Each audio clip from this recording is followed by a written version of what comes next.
got a couple of responses I'd like to put on the stack. Before we get started here, I'd like to mention I've got about a pound of Wisconsin cheese curds waiting out there for us, so we better hurry up. Oh, I'm excited about the cheese curds, something like that.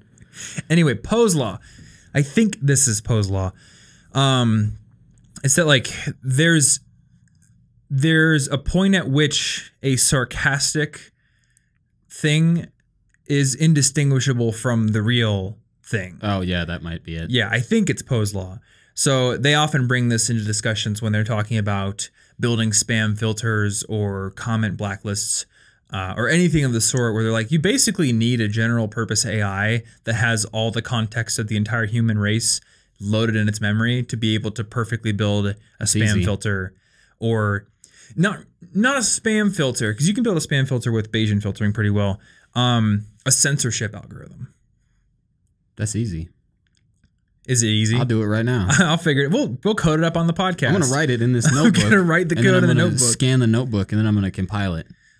Scan the notebook, print out what you scanned, take a picture of that with your cell phone, email it to yourself. Yeah, by the way, I wrote it in, it's half QBasic, half pseudocode. It should compile. This should be fine. Then you're going to code an OCR algorithm to be able to take your written code and compile it without you having to type it.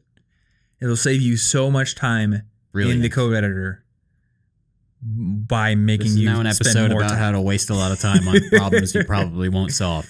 Well, we have to get off to a bad start because clearly we have violated the zen of the set. What's not zen about Sailor Moon? I mean, Sailor Moon and wacky Disney mugs are great, but where is the beautiful symmetry of the glass Why is that a wacky mugs? Disney mug? But this is Sailor Moon. This isn't wacky anime mug. It is a wacky anime mug. It's like clearly the Mad Hatter. Well, I couldn't think of the word. I'm just saying, he deserves a name too. All right, Mad Hatter. Mad Hatter to Sailor Moon, my favorite fanfic. That probably exists. All right, dude. Before you get me into like a long esoteric discussion about Poe's Law and algorithms, how do I learn a language? Don't. Just don't do it? Don't do it. Oh, okay. No, you can only do it when you're a baby. Something like that. That's how come I speak Spanish, because all of my family is very knowledgeable in Spanish. I don't. They're not. You're telling the truth. They're not at all. They're not at all knowledgeable in Spanish. I was lying. Yeah. At risk of this intro becoming more of a mess than it is. What's up, everybody? It's always a mess. Welcome to the College Info Geek podcast yet again. We get asked a lot about language learning. And I think we did an episode maybe like 3 months ago or so about how to make the most of your foreign language class in school. Yeah. But not everyone takes a foreign language class. And I remember when I was in high school, I had French and Spanish as my choices, but what if I wanted to learn Japanese or Klingon? They didn't have those classes. Yeah. So today we're going to cover the topic of how do you effectively learn and study language on your own time. And you are the expert here. I know everyone thinks that I speak Japanese, but I don't speak Japanese. He totally does. He's so fluent. He's lying. I can say "Watashi no kuruma doko desu ka?" and I can maybe remember a few. I don't know. I don't know where it is. I don't know where it is either. Oh no. How do you say dude in Japanese? I bet it's just dude. I don't. Why would I know that? Because word? then I can say dude watashi no kuruma doko desu ka? Yeah, something like that. Yeah. I see what you're doing there. So yeah, in 2013, 2012, I was planning for a trip to Japan, and I really wanted to learn Japanese so I could, sort of figure out where I was going there. So I spent a bit of time studying it myself. But you, on the other hand, have built essentially what I would call fluency in Spanish. It's like porridge, but it's the Spanish eat it. Spanish type of porridge. Well, I don't know if I'm even fluent in English at this point. You are effectively fluent in Spanish, at least in my mind, and pretty darn close in French. Yeah, I'm pretty decent in French. It's a little rusty. It's a little rusty, but it's pretty good. Yeah. Usually when you and I talk about this off the podcast, you're a little more humble about what fluent means. That's because the more I learn of language, the more like nuanced situations I don't know how to handle yet. Yeah. It's kind of like the person who doesn't know a lot about it is like, oh yeah, that's easy. And then the person who knows a lot is like, no, it's not. I have no idea what I'm doing, even though I've studied for 10 years. What do they call that? Like the paradox of the wise or something like that? I don't know. That sounds smart. Fools speak, and but I know there's like a thing about this, but I don't remember. Well, the thing about language is that there is no upper limit of expertise, is there? Well, I mean, you just said Spanish. Like, we are clearly fluent English speakers, but I say things that are not grammatically correct all the time. I don't know what grammatically correct is, but this is not a linguistics episode. Spanish is actually just talk about spinach descriptivism and prescriptivism. Yeah, something like that. But like, there's not really an upper limit, because even when you speak a language completely natively, you don't know every word. Mm-hmm. There are situations I can't talk about in English, plenty of them. Yeah. And I will die not knowing all of English. Yeah, exactly. I can't possibly know it. I just learned the other day that in the 60s, a French author wrote an entire novel without using the letter E. Oh, yeah, I think I heard of that. I think it's called La Desperation or something like that. It's law, and then it starts with a D, and I can't remember the exact word. Okay. But what impressed me even more is that in the 90s, somebody translated it into English and still didn't use the letter E. Oh, nice. So that's pretty good translation work. Yeah, so clearly you can go off into the weeds in many different directions and master that little corner of your language. And the people in our circles who consider ourselves fluent functionally are never going to get to that level. Yeah. Unless I decided to quit my entire life and go write an entire novel without the letter A. Yeah, I don't think I'm ever going to be fluent in no ease English. No easing. Yeah, English. There you go. I caught that. You can't use the E, Tom. Yeah. Okay, so fluency aside here, I want to start with the basics. Say that I have a language I want to learn. In my case, it was Japanese. Okay. Where do I start? Because that's the tough thing. I might want to talk to people. I might want to watch anime without subtitles. I might want to read Harry Potter in Japanese. All the things I might want to do. So you should definitely start by reading a translation of Hitchhiker's Guide in Japanese. And if you don't know the characters, keep staring at them. And eventually it'll come together. If I just keep staring at it? Yeah. Well, hey, that worked when I was a kid. Basically. That's not true. That's not how that works. But so the place that I would start with a language, and it's the place I accidentally started when I took Spanish seriously. I on purpose did it with French, and then later I needed to for other things. But I like to start with the sounds of a language. Okay. And people talk about the skills in language a lot. Memorization is like the backbone. You memorize all the vocabulary and stuff. But speaking, reading, writing, listening. Mm-hmm. But you don't hear as much about how pronunciation is important, because too many people, or at least a lot of people, are saying like, well, you don't need an accent, so don't worry about this at all. And while that's kind of true, you don't need to sound like a native necessarily. But pronouncing the sounds correctly is not the same as having a perfect accent. And if you're pronouncing the sounds incorrectly, it can be completely like ununderstandable. So not necessarily the accent. You're just talking about like the difference between, say, the straight up sounds. Miyamo and Milamo. Yeah. Something like that. The letters and sounds, and like the Japanese LR kind of thing is different than what you'd do in English.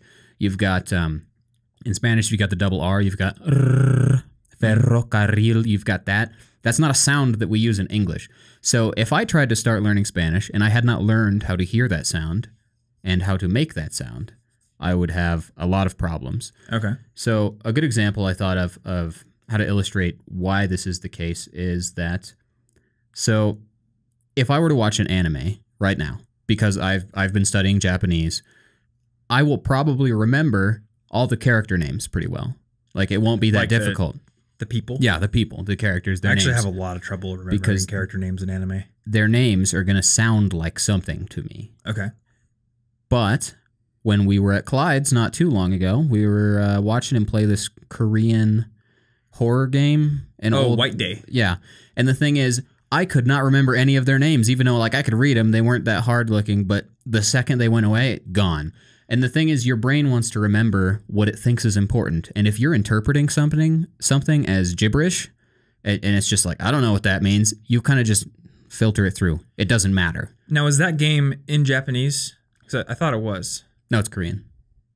It was Korean? Were they speaking Korean the whole time? I don't remember if there was audio. It was set. There were captions. I know it was set in South Korea, but I couldn't remember if the game's dialogue was in Japanese. I don't know. I could read it, so it must have been English. I don't remember any audio right now. Boy, I don't even remember at this. Yeah, I don't even know. I don't know if there was audio, honestly. I was so scared, Martin. I can't remember But anything. the point is, their names were in Korean, so I couldn't remember them. But if their names were in Japanese, I would have remembered them. Oh, you mean they were spelled in Korean. Okay. Yeah. They were Korean names. Yeah. Gotcha. I guess they would be Korean names even if the game was in Japanese. Yeah. Now that I think about it. Yeah, I don't remember there being audio. The point is that it is going to be very hard to remember things that your brain doesn't even bother to interpret or can't. So there, in Korean also, for example, there are a couple consonants, and I don't know them and can't pronounce them, so I probably can't speak Korean right now. But if I tried to speak Korean without ever learning the difference between these two consonants, and they're so close that an English speaker will likely not hear the difference until they've learned to hear the difference, I will not be able to reproduce that difference because I can't hear it. Oh, okay. So, like, aren't there, like in Chinese, different intonations? Yeah, there are different tones. Will mean different things even if the word is the exact same? Yeah, well, the word's not the exact same. That's the thing. It's like spelled. But it's like ma, ma, ma, ma. Yeah. Like, those are all different. Okay. And the thing is, if you don't learn to get familiar with these sounds, the ability to differentiate them, so if you can't hear the difference between those tones, you can't reproduce it. And also, when you're trying to learn the language, your brain's going to filter out a lot of it because it's like, I don't know what that means. Get it out of here. Okay. I'm confused. If I throw a bunch of foreign names at you in languages you don't know, you probably won't be able to respell or say them. Okay. So basically, I want to start with figuring out how to correctly pronounce or at least pick out the sounds of how the language works. Yeah. First, you'll want to be able to hear the difference in it, because if you can't hear the difference, you won't be able to train yourself to say it. Yeah. You can't hear yourself making the mistake. And this can be difficult because there's not really a lot of hugely great resources for it. That's what I was going to ask. So, every time I think of like beginner language learning resources, I think of Rosetta Stone, The Boy Watched the Red Ball Bounce, or something like. It's all basic grammar and vocab, and learn the conjugation of Spanish. Like, that's what I always Those things can work decently for a lot of the basic languages we learn here, at least in the United States, because the sounds aren't that different. Like, Spanish has like a couple different sounds. French might have a couple different sounds, but they're not drastic departures. But like for Chinese or Japanese or something, it would be the further we get from linguistic relation to English, the harder it gets to remember the sounds. Or from your mother tongue, whatever it is. Yeah. Because I'm sure there's people listening to this who probably started in Chinese and then had to learn English. Okay, so I'm thinking of when I started Japanese, I had to watch this really dumb video. I think it was called Mr. Ondo in the Forest. And it's just a guy who's dressed as a penguin. But they speak very slowly in that video. And it's one of the first videos that they show you in the Text Fugu product, which is like an online Japanese textbook that I used. And I do remember that being a pretty good way to figure out how things were pronounced, because it was very, very slow. So maybe if you can just find something that's slow enough, then you can start to pick out details. There are a lot of, I don't remember what channel's doing it, but there are a lot of, if you Google like Japanese listening practice on YouTube, there's this one channel that has a lot of listening exercises. For various languages. They are not specifically going into the sounds, but it's a good example of, are there sounds in here that are weirding you out that you're not hearing correctly? I personally have looked at like Wikipedia entries for all of the phonemes of a language, but you need to know that seems a little IPA for that to be that useful. You mean like beer? Yeah, just like that. Oh, okay. Actually, I've looked at IPA stuff before, and I don't know. And the thing that I want to help people avoid is the thing that I struggle with, where you want to start a language, and I think this is applicable to basically any discipline. When you get into it at first, you have to have something that hooks your interest. And if I'm like, all right, you want to learn Japanese? Go learn IPA so you can look at all the phonemes for every syllable. Yeah, see, that's the most a terrible boring idea. thing. And it is in no way really connected directly to any of the things they really want to do. So I think there has to be a way to find something interesting where you can make some initial progress, feel like you've done something. And I guess I'm not sure how to do that across all languages. I know in Japanese, using Text Fugu did get me up to speed pretty quickly because we had to watch that video.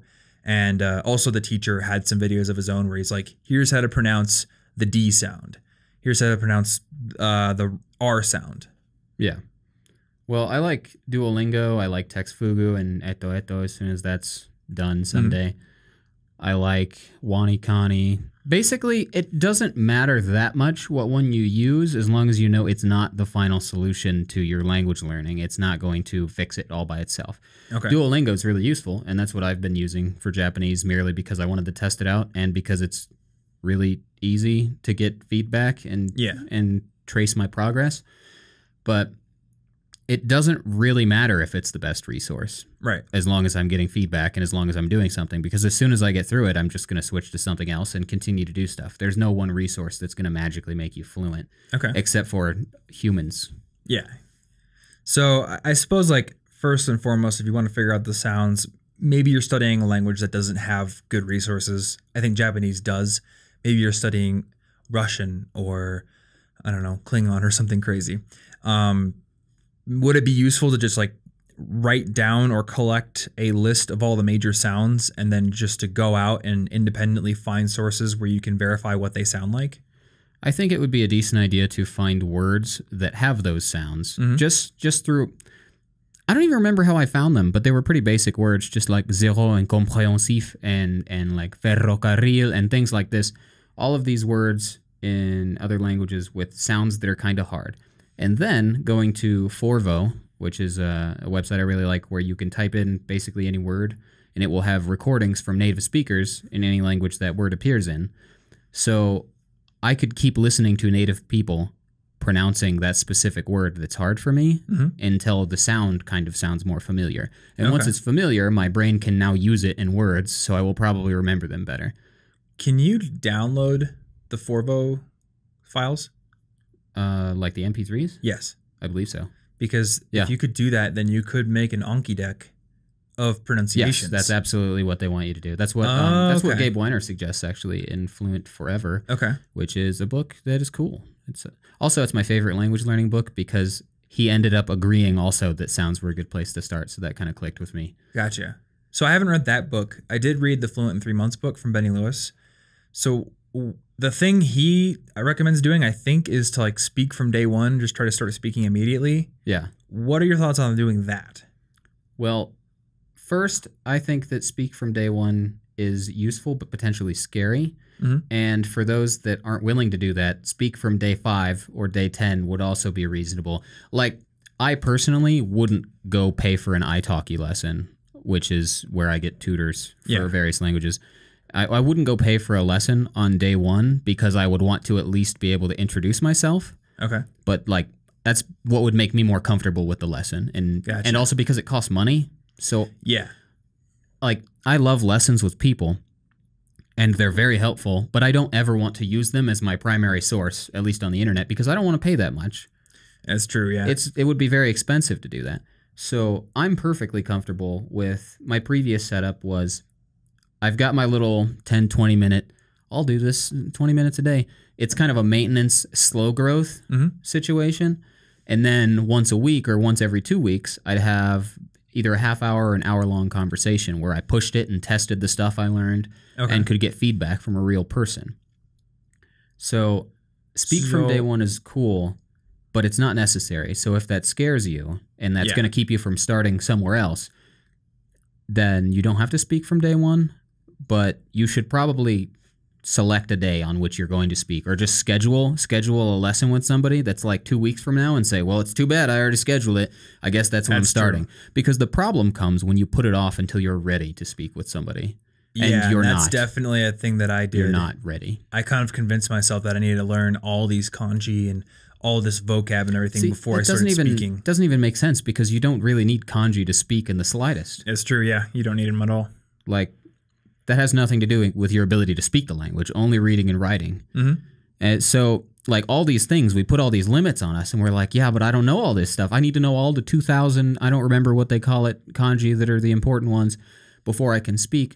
But really all you needed to do was be able to kind of say hi, vaguely follow introductory phrases.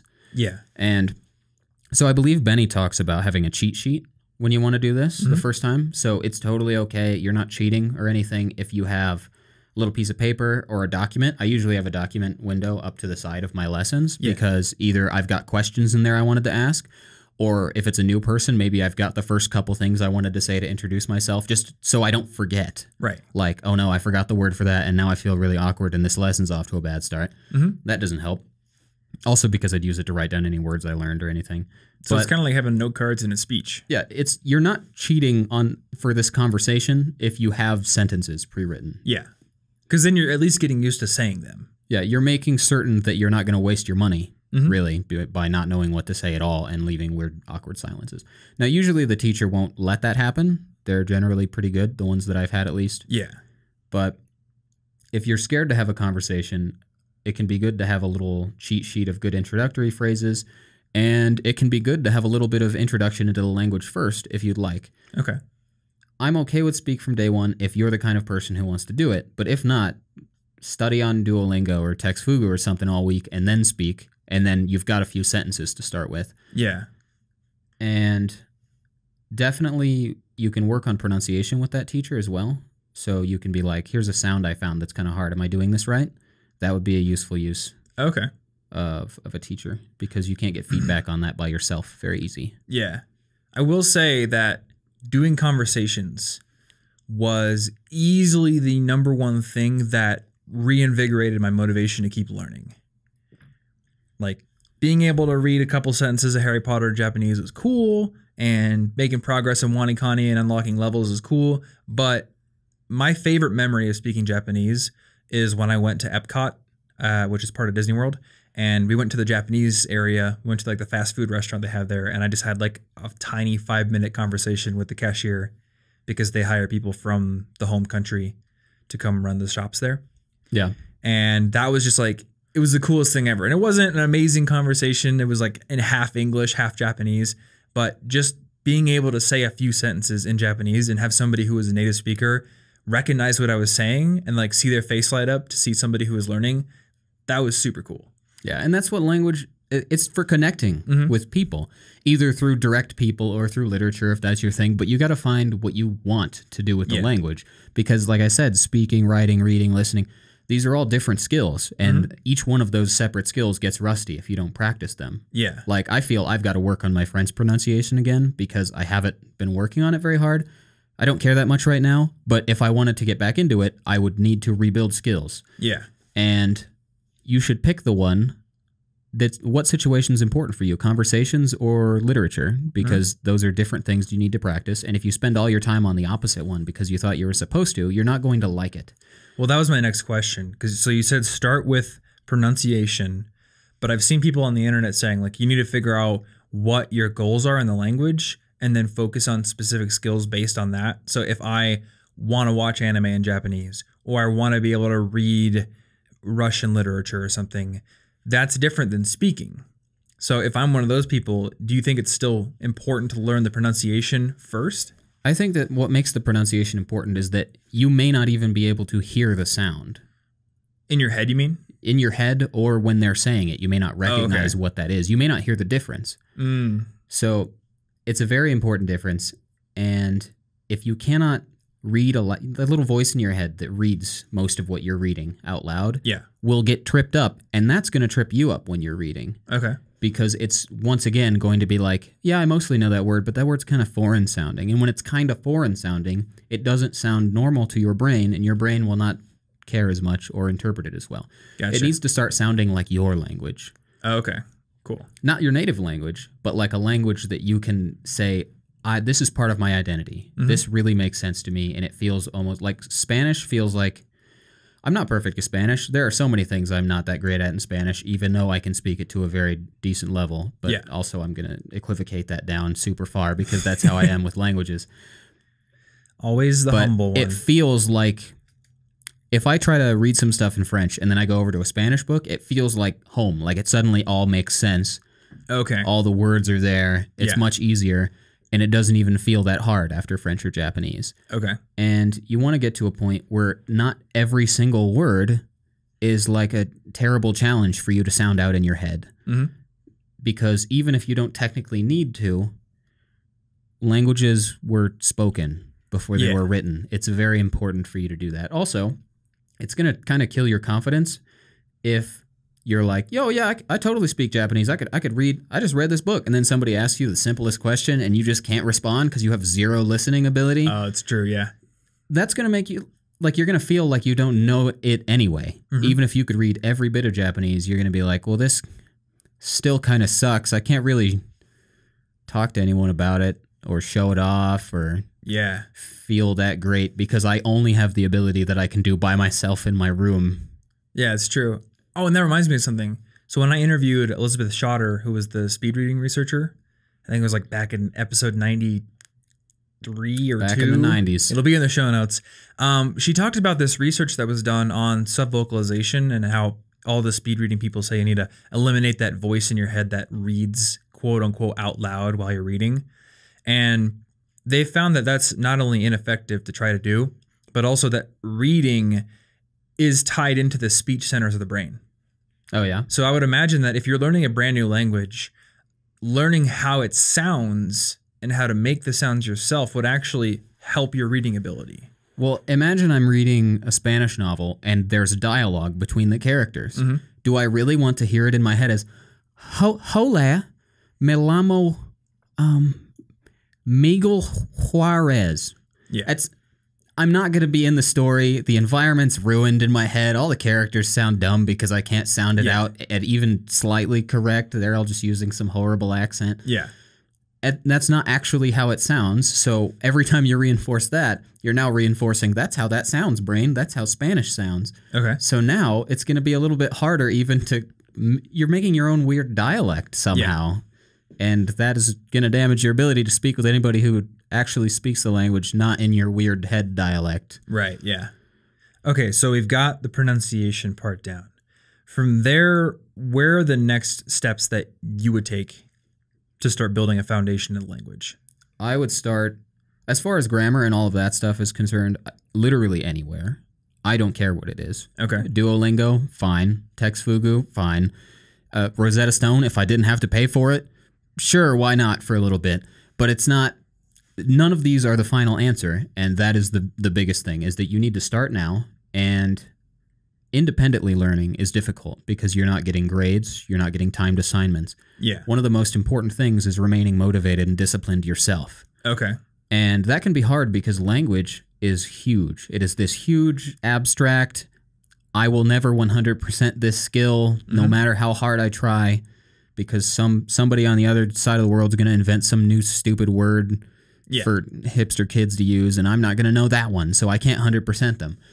And that makes it overwhelming. It makes it unmotivating because your progress, while it starts really quickly, you're like, oh, I can suddenly say everything. When you get to the level that I'm at, or even like any intermediate level or above, you're going to get to a point where you're like, there's so much I don't know, but like I'm progressing so slowly now because I already know like 2,000-3,000 words and I can't, and like, I know there are so many more in a language, but I've got most of the common ones and now I've got to get into weird esoteric things in order to move on. Yeah. And each one of these topics is so deep that what do I do now? Oh no, I'm lost.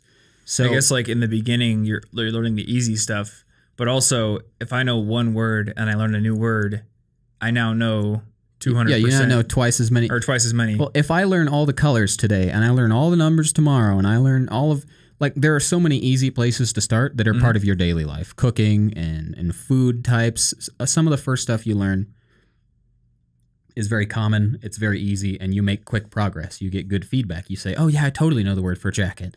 Yeah. And later it becomes difficult. And at that point, it's kind of a plateau. It becomes very hard to, because you're still practicing maybe, but you don't feel like you're getting anywhere. Yeah. So it gets demotivating. So now when I was taking Textfugu, I distinctly remember that it didn't have me drilling basic vocab words. I don't think it even taught me the colors. Like I used an app called Mind Snacks and I used my Japanese coach in the DS to learn those. Oh yeah.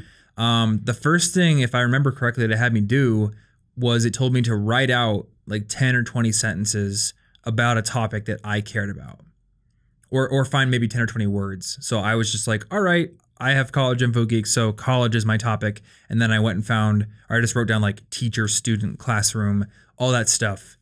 And then like over time, I went and found the words that translated to those words.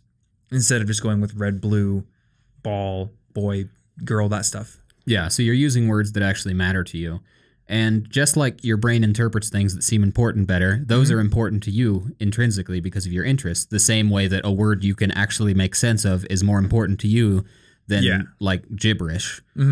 And that is an incredibly important thing to do because otherwise, not only are you not going to feel like you're getting anywhere, but as soon as you get into a real conversation, you find you can't say anything other than the boy plays with the red ball. And then... Yeah, and nobody wants to talk about that. Well, unless you're the boy's mom. I guess that's He does true. a really good job of playing with the red ball. Yeah. He's winning. But what I've been doing to keep myself motivated and making real progress, even at this late stage in Spanish and the beginning stages of Japanese, and I'm lazily maintaining French because whatever, but I have maintenance every day. A little bit for each one. It's like 20 minutes total. It's a very small amount of maintenance, but I just want to keep them in my head enough that they don't fall away because that's a real danger when it comes to language. And the quicker you learn it, the quicker it can fall away. Yeah. So like the consistency is important in slowly growing the language. But that's not like enough to make enough progress for me, especially at this point. Maybe 20 minutes a day can teach you a lot in the beginning when you're learning colors and numbers and like, here's this basic vocab. But at this point, what would help me the most is to be reading books in Spanish, which takes me a while because I reread passages. I'm really specific about understanding each word when I know I don't really need to be. Yeah.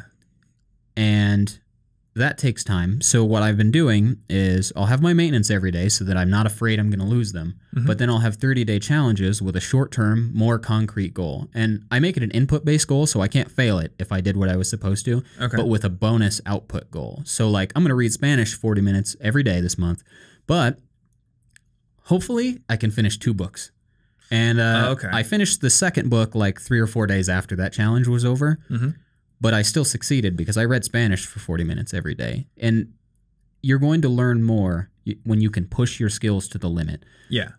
I've had conversations. Every once in a while, I try to practice my French. So I get to an hour-long conversation on italki. I think it's italki, but I don't care. Language is evolving.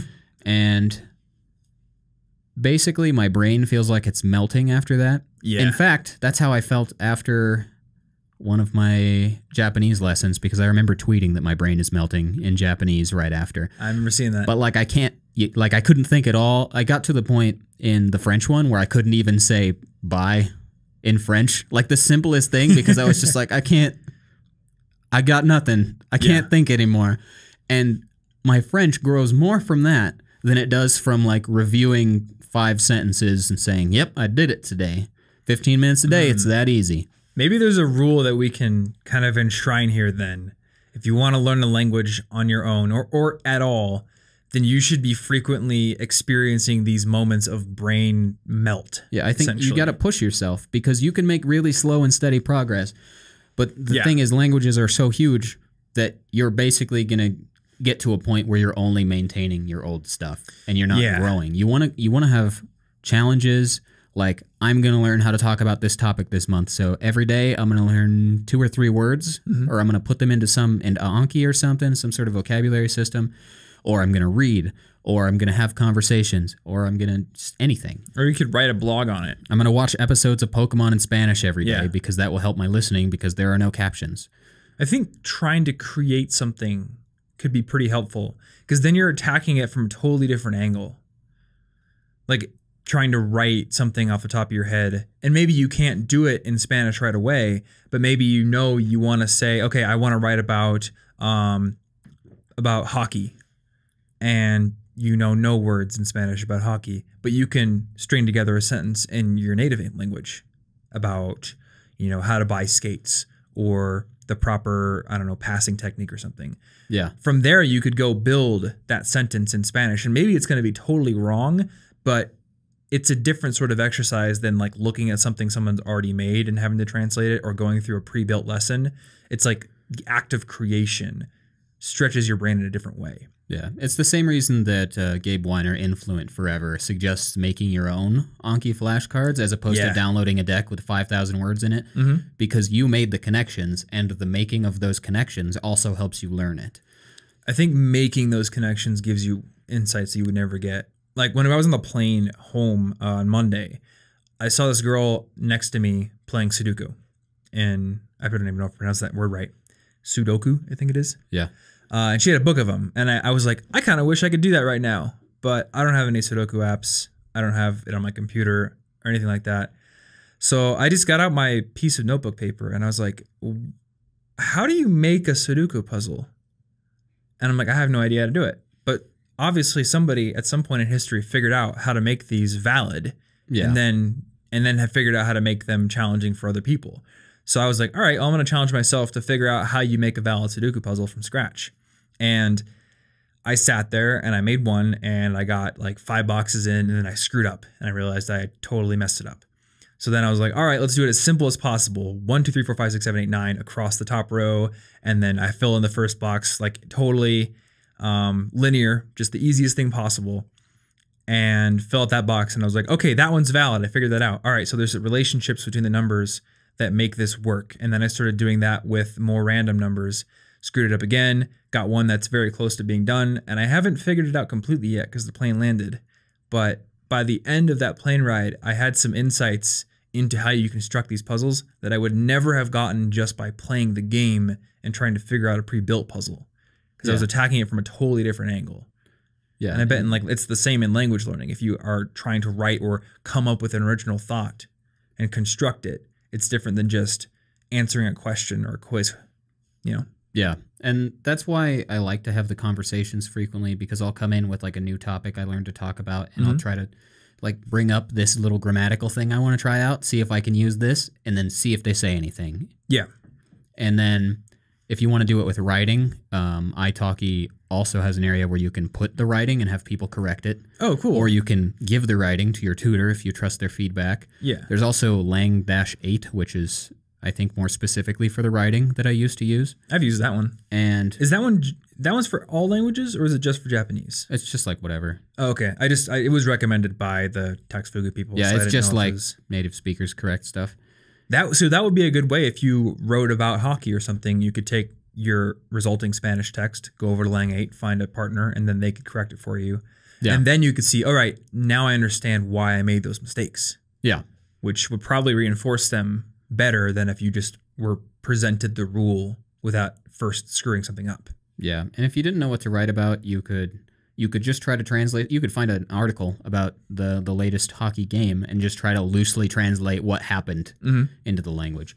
Or there was a while where to learn new words and practice writing, I was writing sort of a story dictionary of sorts. So I'd get this word and then I'd write a sentence. My story just used all the characters from Winnie the Pooh because I didn't need to be original. But it also gave me characters to work off of, so I could like be excited when I could use the right Spanish or French or whatever words to evoke their personality as I know it. So I ended up, every sentence had a brand new vocabulary word I was trying to use or a new grammatical structure, but it all was confined within their actual characters and within a story that makes sense in their world. So limitation breeds creativity, so I tried really hard to find the right vocabulary words and use the right things that would allow me to write that. And so then you can't just say like Pooh ate chicken because you know pollo. Like you have to figure out the word for honey. Yeah, basically. And like it feels better then because I'm like, this is actually like a story that makes sense. It's not random nonsense because if you do something like Duolingo, the sentences are just sentences. There's no story, and the story makes it memorable. So I was remembering the new vocabulary easier. And so that was a cool way to do it. I gave that to my teacher. I could have put it on Lang-8 or italki as well. And another thing, this is for speaking, if you want to speak instead of write, is I had a while where I was bringing up either, I think, iMovie or QuickTime, whatever lets me take a video on my MacBook. And I'd get a topic, I'd go to a improv speech topic generator, I'd generate it until I found something that I vaguely knew about, at least in my language. And then I would just start recording and I would try to talk about that topic in Spanish for like 2 minutes. Just 2 minutes. It's not that big of a deal. Yeah, I did something like that too. Because you'll run out really fast, but it was like, what can I say about this? Can I successfully give an improv speech in this language? It's probably not going to be great, but it is going to force me to look for words and I'm going to find gaps in my knowledge. And I'm going to say, actually, that word or grammatical structure would have been really helpful. So I'm going to write that down. I think that could be a really cool thing to do, because then if you save the videos, you can go back a few months and see how far you've come. Yeah. Which would be pretty motivating. Yeah, as long as you got the hard drive space. Well, I mean, you wouldn't even need to do it in a hard drive space. The way I did it was YouTube has live. It's not live streaming. It's like you can upload a video by letting YouTube record from your webcam, and then it'll just be on your channel. Well, that makes sense. So I had some private Japanese videos that I didn't publish them, but they were like my Japanese daily speech. That is probably the better way to do it. I just don't use YouTube. Yeah. I'm one of them old guys. I don't know how technology works. I don't know how these YouTubes and Vimeos and I don't understand them. Beat bops and flip flops work. But you can also use that to practice pronunciation specifically. So like you saying the words, so you can watch yourself say it, so you can see what your mouth is doing. Oh, yeah. And you can hear it, and then you can go over to Forvo, play that same word, and try to listen. Are there differences? How well are you capturing this sound? Especially since the way that you sound recorded or played back in any way, or the way that I perceive how you sound is different than how you perceive you sound. Yeah, because it all that goes in my head all the differently. Reverberation and bones shaking and everything that make it sound different. So you're really going to hear it, but also seeing yourself speak it can kind of tip you off if there are any habits you're doing or you're putting your tongue in the wrong place. I was teaching English for a little while, and one of my students was using the Spanish D instead of the English D. But if she had filmed herself and known the difference between the two sounds physically, she would have been like, oh, my tongue's not supposed to... It goes back here, not there. That's the problem. There's the sound. Yeah. And obviously it's going to be hard to see where all sounds are coming from, but it's still useful to see, because there are some times where you're going to say, that doesn't look physically right. Yeah. As long as you know how the sound is supposed to be. Or that's probably where the weirdness is coming from. Let me try moving something. I think that's going to be a really useful tip, because being able to see what you're doing wrong and compare it to the correct version, like you just never tell those things. Well, when I got my figure skating coach, she was like, oh, you're putting your foot out way too far when you spin. That's why you're off balance. Or even last night at parkour practice, like they were like, jump and do a 360. And I'm like, oh, I could do that. And then I was off balance every time I land, and I couldn't figure out what I was doing wrong until the coach watching me is like, well, you're throwing your hips out of alignment. Or when you try to turn to the left, you're actually twisting your shoulders the opposite direction you're looking. So you're just completely throwing yourself off balance. But when you're doing it, it's such a fast motion, you don't have time to analyze what each part of your body's doing. Yeah. So all you know is that I jumped, I tried to spin, and I ended up totally off balance when I landed. No idea why that's happening. Yeah, that's the hard part about independent learning, is that feedback is how we learn. There are so many things where I think it was for stress relief or something, like they could hook you up to a machine, and when you'd notice something was bringing your heart rate up or something, when we get feedback, we can train ourselves to do a lot of things. Yeah. We're very good at it if we get feedback of gaining control of things. And with language learning, it's inherently a social thing, and you don't get feedback without somebody there to give it to you. So if you don't have a classroom environment where the teacher is there every single day to try new sentences on, you need to find a way to get that feedback, or you're going to be learning your own version of the language that no one is ever going to correct. And you're going to get so good at your version of the language that 5 years later, when you finally thought you were ready to use it, you're just going to find out that it's not really the language and you just learned nonsense for 5 years. You need feedback. Even though we're talking about independent language learning here, it's kind of a misnomer. It can't be completely independent. There has to be if some you ever want to talk to people. Else. Right. And maybe if you never want to talk to people, you can learn whatever you want. But I don't know if you're doing it right, so you might as well just lie to me and say you can do it. That's true, yeah. And it doesn't have to be a teacher. It could be like Lang 8. It could be other people on the internet. It could be a tutor. It could be anything. Like, that's why I'm okay with most resources, because Duolingo, so the Japanese Duolingo it's not explaining grammar at all, really. I'm having to absorb the patterns myself, which is kind of cool. I like it. Yeah. But I get feedback, and the feedback helps me say, wait, why was that word wrong? I thought that one was right. And then after enough times of getting the feedback, the patterns make sense. Yeah. Without feedback, I would just be making sentences, hoping they were right and saying, that's probably good. Close my notebook. And then it turns out I'm not actually learning, but I think I am. Yeah. You have to have something to tell you when you need to be corrected in some form. Okay. So I wanted to ask about tutors and like italki lessons and stuff like that. How soon do you think is a good idea to actually book one of those? And then what do you use interaction with a teacher for? Are you like actually being tutored, or is it just conversation practice? So I think if you're starting a new language, that you should probably book something if you don't have any other form of feedback. If for nothing else, then to once feel the rush of conversation, to once feel what it feels like so that you can judge based on that. Okay. And I would book it anywhere from the first week to a couple weeks, but I probably wouldn't stretch too much farther than that unless you're like horrified of the couple weeks to the point that you can't control yourself, in which case booking one at all, and then as long as you eventually get to it and you're like, well, now I got to do it, and you do it, then fine. Yeah. You pushed it off a little bit, but you start at some point. There's a starting line. And so it doesn't really, I don't care that much when, but sooner is better, obviously. I use them differently depending on the language. With Spanish, I was using them. Conversation became easy in Spanish. It was just kind of nothing. And the thing with a teacher is you both have a limited understanding of each other's lives, or you get to know each other too well.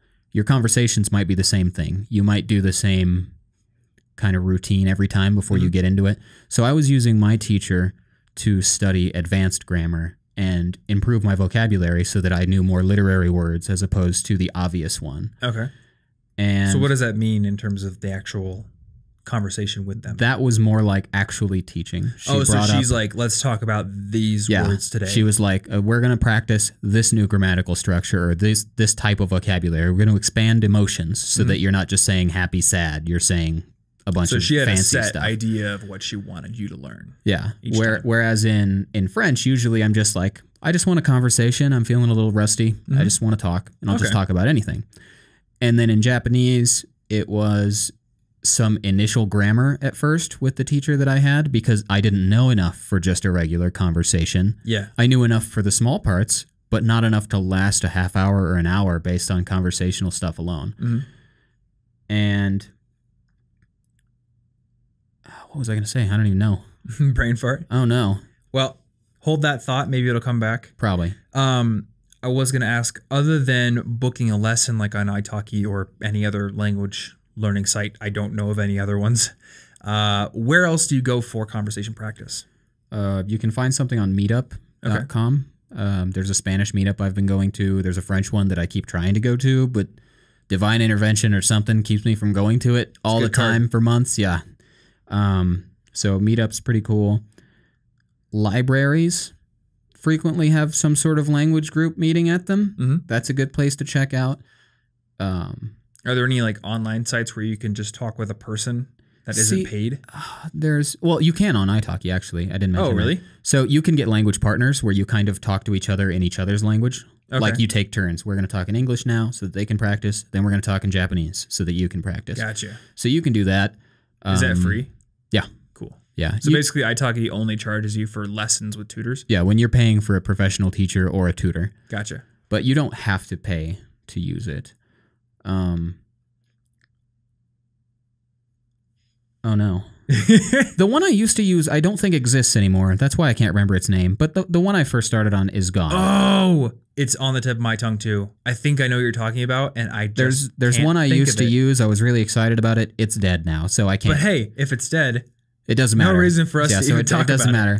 I think We Speak is another one. I don't know if that's still up. I don't use it. Okay. It's Speak spelled Speke. Yeah. But I like italki. I like my teachers on it. And there's not really a reason for me to shop around because what I'm getting is people that can speak a language, and the websites themselves, it doesn't really matter. It's just a platform. I know that italki they require certain levels of fluency from their teachers. They ask for certifications and stuff if you're not a native speaker to prove that you're doing it. So it should be a good level of stuff. Okay. And you can get either just a regular tutor for conversation, or you can get a full-out professional. Okay. And sometimes it can get expensive. This is true, especially for more expensive countries. But depending on the language you're learning, you can actually benefit a lot from like the capital exchange Okay. between countries. So Yeah. it was cheaper for me to book lessons in South America from Spanish speakers than in Spain. Didn't you have a Japanese teacher who lived in like Mexico or some other place? Not Japan? Let's see, what was that? I've had a lot of things like that. I learned Spanish from somebody who was in London at the time. Huh. I had a French teacher in China, a French teacher in Japan, and Maybe that's what it was. my Japanese teacher that I was working with most recently doesn't speak English. She speaks Spanish and Japanese. That's right. Yeah. Which is pretty cool. Yeah, that was Because pretty it cool. kind of forces you to practice your Spanish too. Yeah. A little bit. Oh yeah. I had to be able to do that. Mm-hmm. It was some level of practice. Yeah. But I've always found that to be my favorite, even if I don't do it for too long. And it's kind of scary to me at first because I tend to extrapolate everything into a super long-term commitment somehow, like patterns become forever. Yeah. So I'm like, oh no, should I study this language? Then I have to maintain that language forever. If I add another language, that's another one that I can never stop learning. That's me too. First of all, that's not true. You don't have to keep a language forever. I studied a little bit of German and Chinese, and I know very little of either of them now, and I don't care. I'm a good example of that. Yeah. I know very little Japanese now because I made the conscious decision that it's no longer important for me to maintain it like a few years ago. So I've forgotten probably 90% of what I knew.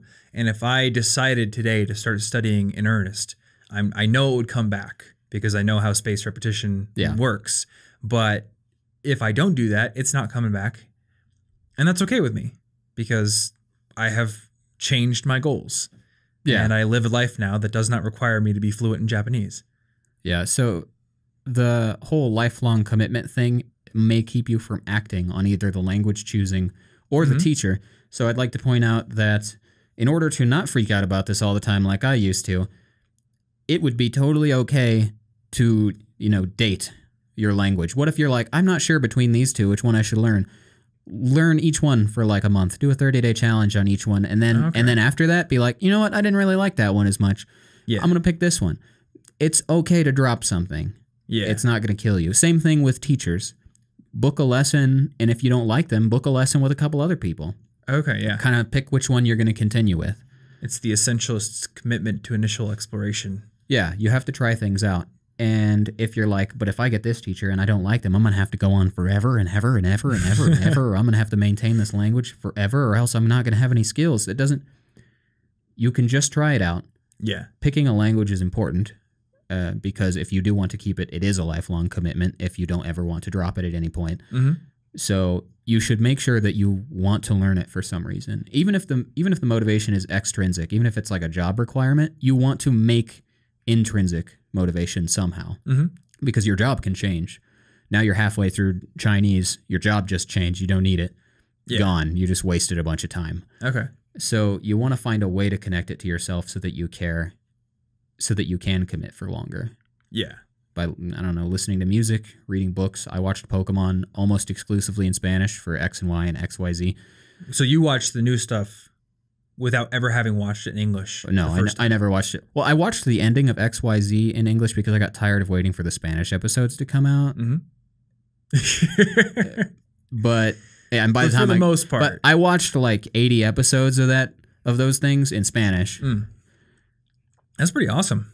And it was kind of funny because I watched them in Spanish, Castilian Spanish, and I liked the voices in that so much that I really didn't like the English voices or the Latin American Spanish voices. So I was kind of trapped for a while. Like, I hate how this sounds differently. This is how the character sounds. And because of that show to me was inherently a Spanish show. If you learn Castilian Spanish, is it easy to transfer over to Latin American? There are a few grammatical differences, but it's not a big deal. It's like so an it's extra. not like a different dialect or anything. I just didn't like the voices. The fact is, I got so used to it that became my only way I wanted to watch it. Yeah. Which meant now I wasn't watching it because I had to, because to practice in Spanish. I was watching it because it really annoyed me to watch it in any other language or setting. Well, that makes sense. I don't like watching Cowboy Bebop in Japanese because I love the dub so much. But then there are other anime where I prefer, even though I can't understand them, I prefer the Japanese voices more than the English ones. Yeah, and it's like with music too. A lot of my favorite artists now and favorite albums are in Spanish or French. I've got some music I really like in Japanese too. Yeah. But I don't listen to them to practice. you should get to the point where something about the language, its food, its music, its entertainment, its culture, its history, its aesthetic, something speaks to you. You want to find something you really like that you can hook into. Okay. Because then it won't be you're forcing every step of this language, because there are a lot of steps. It's a long thing if you want to become fluent, whatever that means. Cool. So you don't want to have to push every single time. Yeah. At some point, you want to do it because it's making you happy to make the progress. So the last thing that I want to talk about, and I realized that I know for you, like you're worried that this episode isn't going to be the be all end all perfect resource for learning a language. And it isn't. It's one piece of the puzzle. So I want to talk about Anki. Okay. Because we mentioned it earlier. It gets mentioned all the time in language learning communities. But I get YouTube comments from people who are like, what is that thing they mentioned? I don't know how to spell it. Is it Onkey? But it's like donkey. It's like donkey, yeah. It's not, though. It makes you waffles. Before I talk about Anki, I want to talk about something that is a truth in language learning, but also a truth in any kind of learning project whatsoever. Which is that, like you said earlier, the individual resources don't matter so much. Yeah. Because every resource you use is going to provide you one piece of the puzzle. And when you're doing a jigsaw puzzle, you don't start from one corner and just work completely outward and then end at the opposite corner. Everyone just like, you look through the pieces, then you're like, wow, these two look like they might go together. Oh, wow, they do. I'll just put them here. And then you just start putting things all over the place. And eventually you start to see the whole picture. It's kind of like a crossword puzzle too. The most recent learning sprint thing that I did was learning about blockchain and Bitcoin. And I remember a few months ago, I stumbled across the homepage for Ethereum, which is another one of these cryptocurrencies. And I was reading it and I was like, this is so far away from anything I know. I literally can't understand a single word that they have put on this page. And it's in English. It's like Ethereum is a peer-to-peer blockchain application for creating smart contracts. And I'm like, I don't know what any of those are. So I'm like blank slate, literally have no understanding whatsoever. Very intimidating. Get a little bit of interest. A friend sends me this site called CoinDesk, and they have this whole series of articles that explains what Bitcoin is, what blockchain is. So I spent a little bit of time reading that. And then I find a podcast where these two silly guys start talking about Bitcoin. And then I find another podcast with this journalist from Forbes interviewing a bunch of nerdy people. And then I bought the book written by one of those nerdy people and just read through most of the book, skipping over the code examples. And all these little bits and pieces I'm grabbing are just pieces of the puzzle that I'm starting to piece together. And now I'm like, okay, I get it. It finally clicks. I can go back to the Ethereum homepage and I know what a smart contract is. I know what a blockchain is. I know what all that stuff is. It makes sense. Yeah. But it wasn't because I found like the ultimate blockchain resource for how to learn how this stuff works. I just grabbed things. Yeah. So it's like, if Anki works for you, awesome. If WaniKani works for you, awesome. If Italki works best for you, awesome. You're probably going to test out a lot of them. Yeah, you need input from a lot of sources. Mm-hmm. And that's really not the only thing. It's the same reason that I read a lot of books on the same topics. Yeah. Because eventually I start to understand, oh, I see that point, and now I know some of the counter arguments. But that also helps me to understand more of the pro arguments for this point, because I've read multiple people's perspectives. And you want a lot of input on something to start to form an expertise, because otherwise you become basically a slave to whatever somebody that you went to decided the curriculum was. Yeah, exactly. Maybe they have a mistake on something. Like, for all I know, Duolingo's slightly wrong on one of the sentences I've learned. I don't care, because I'm going to be practicing from so many places that I will pick it up myself. Mm-hmm. And I'll be like, oh yeah, that one's kind of weird. I think I'll say it this way instead. And I got to tell you, that principle makes me more comfortable as an educator, because like we've wanted to make courses for so long, and I always get tripped up thinking like, well, I got to make the perfect thing that's so comprehensive and correct on everything. And it's like, you know what? People are going to take the course and they're going to get something out of it, hopefully, but then they're going to go to somebody else's blog, or they're going to find a book, or they're going to talk to somebody in a bar who's like, I actually do it this way. And they'll say, wow, that's better for me. And that's okay. I often feel like the people, like you read about people in like the 1800s or the Renaissance who discovered so many things and did all these cool like they discovered a billion scientific new principles and they invented things and they were painters and artists. Yeah, all they did was poke a frog in their backyard and now they knew physics. And I often think like, how did these people have time to do all this stuff? Well, the conclusions I come to, number one, they didn't have the internet and social media to distract them. So if they had the money and time to pursue intellectual stuff, then they had a lot more focus applied to it.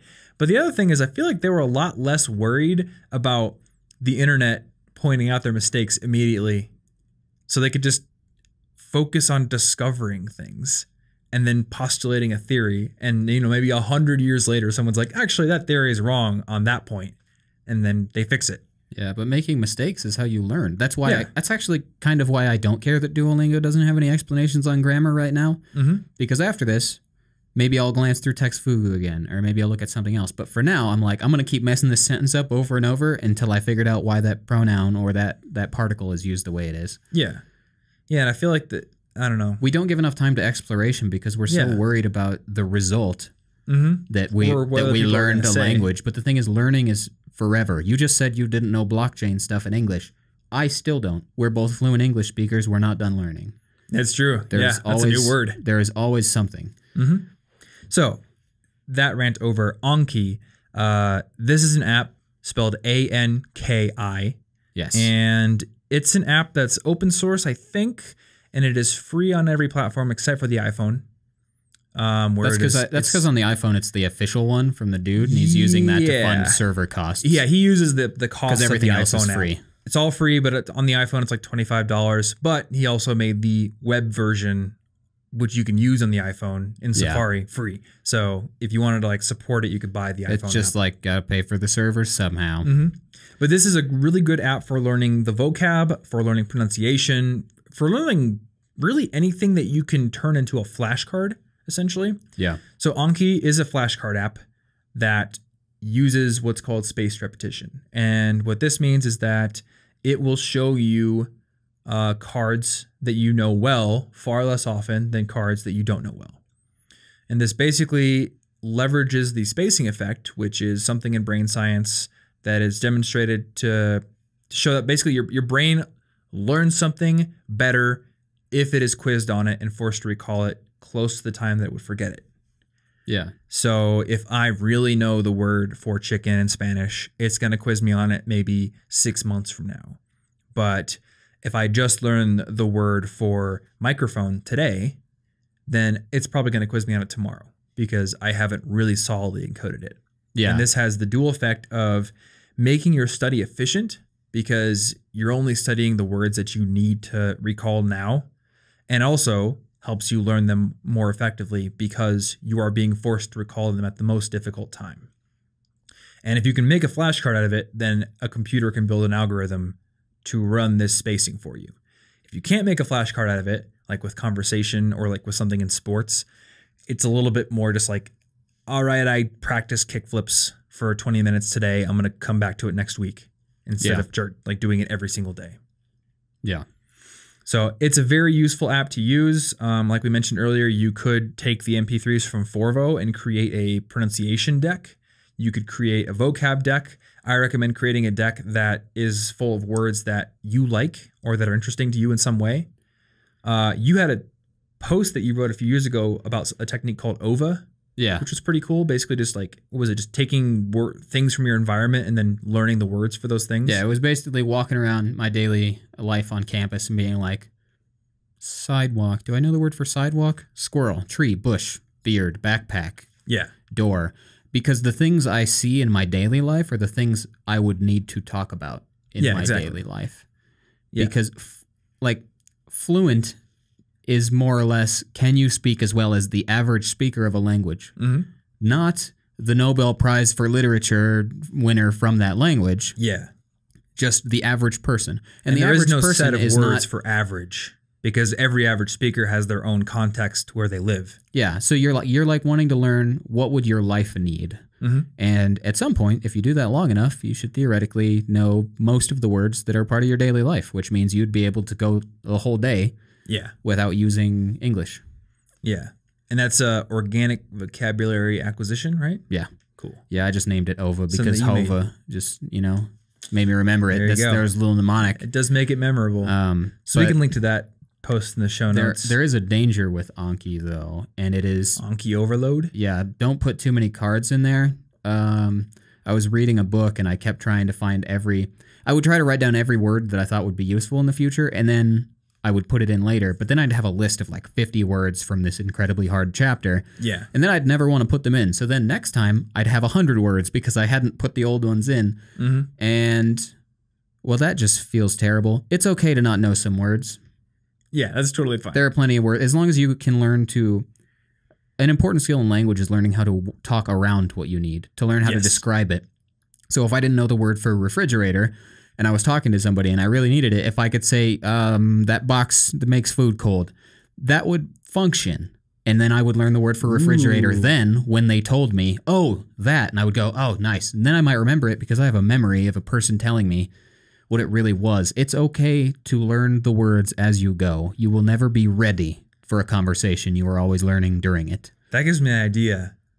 Playing heads up in the language you're trying to learn. I don't remember that game. It's the game where you can get an app for it. I remember the heads up part, but I don't remember. You can get, not heads up, 7-Up. Is there something else I don't know? You can get an app for it. Basically, like, it's an app where you pick a category and then you put it on your forehead and it'll have the word, and then the other people playing have to get you to say the word without saying it or rhyming or spelling it. Basically, they have to describe it. That's not a bad And it's idea. a really fun game, but I imagine that if you did it with a language that you were practicing, and any language developers out there, you can make this app if you want, you could force yourself to describe words.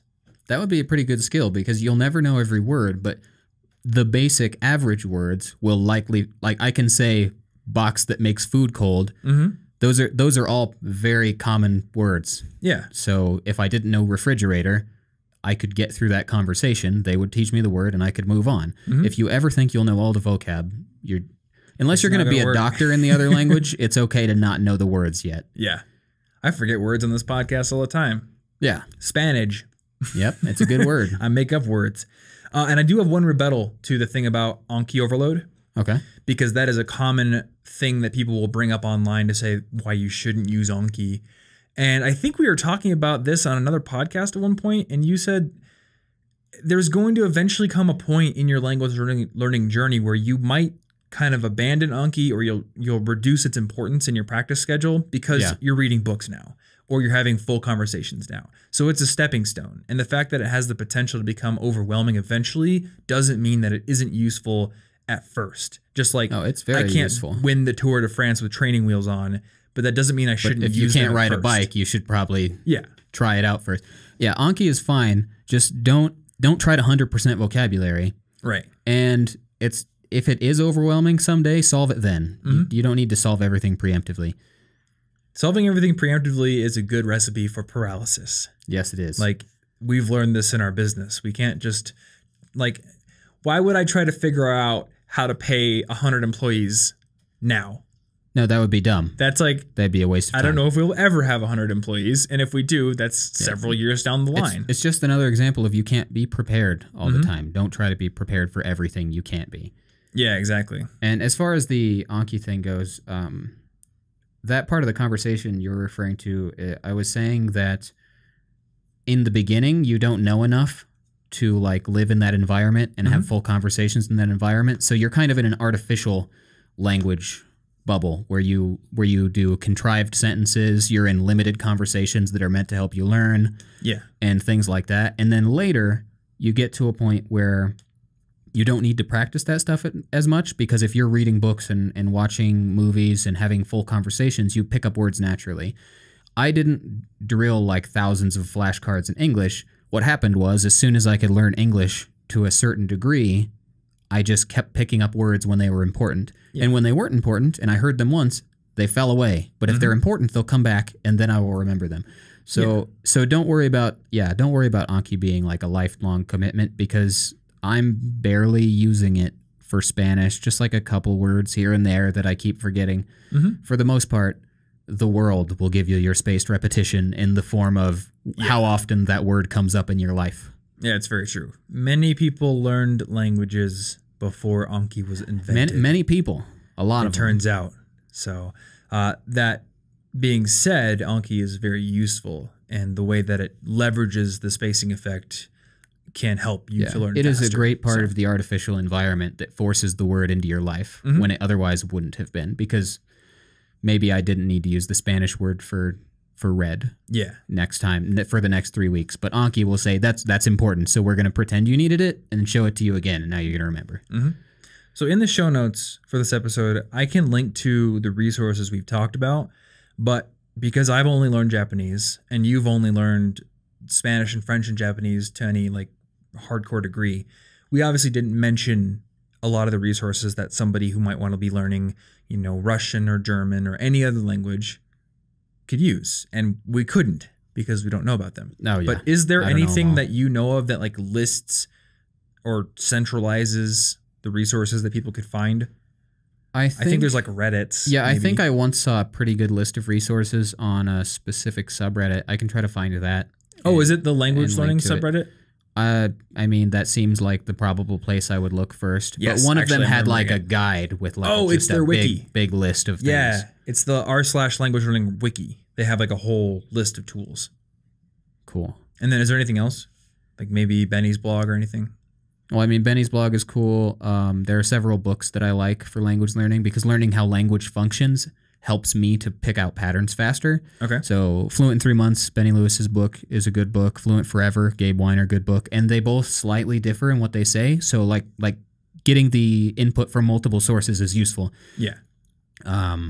This one's only going to be extra useful for the language nerds, but I really liked The Art of Language Invention by the guy who created the Dothraki language. Oh, okay, cool. Like to make it an actual language, because when you learn how the linguistic parts of the language work, if you're into that, it makes picking apart the patterns of grammar so much easier. Okay. You're just like, I know exactly why they're doing that. And basically you're learning the language of language. Yeah. When you learn how to describe grammar, when you learn how to describe these things. And while most people don't need it, if you do like it and you do learn it, it will help. Gotcha. Cool. Well, we will have all those in the show notes. And a note for Guillerme, our show notes guy, let's put the more general resources at the top. So the Reddit and everything. And then we can link to like the, WaniKani and Mind Snacks and stuff a little bit further down in case people happen to be learning Japanese or something. But I want to have those more general resources easy to find in the show notes. And if you are listening to this on the audio feed, this is episode 182. So cigpodcast.com/182 is that URL that you can go to find those show notes. Or if you're here on YouTube watching us, the link in the description down below is the exact same link. That'll get you there. So check out the show notes. You'll find lots of resources for continuing onward from this conversation. If you guys enjoyed this, number one, let us know what your follow-up questions are. I know, Martin, you're really into learning languages, so... Oh, yeah, I am always, like... I talk about how I don't use social media or anything. I mostly mean I don't care to share with anyone that I just had the coolest piece of toast this morning. Yeah. It was so cool. It was good avocado toast. Oh, yeah. I just don't share things, but I do check, like Twitter. Yeah. If you ask me questions, I will probably answer you. Oh, that is true. I have no problem with that. If you send a bunch of questions, I don't want to seem like I'm really stingy and just hate talking to people online. I just don't share things. I don't care to post a status. Yeah. So Martin's Twitter will be in the show notes if you want to ask questions directly, or you can just put them in the comments of the show notes themselves or on YouTube. Yeah. And we could potentially make follow-up episodes. I can't talk today. Yeah, and if there were more specific subtopics of language, it would be those could be useful episodes. But it'd be useful to know what subtopics are most interesting, because obviously a general episode like this, we can't go too in-depth in any one thing. Language is huge.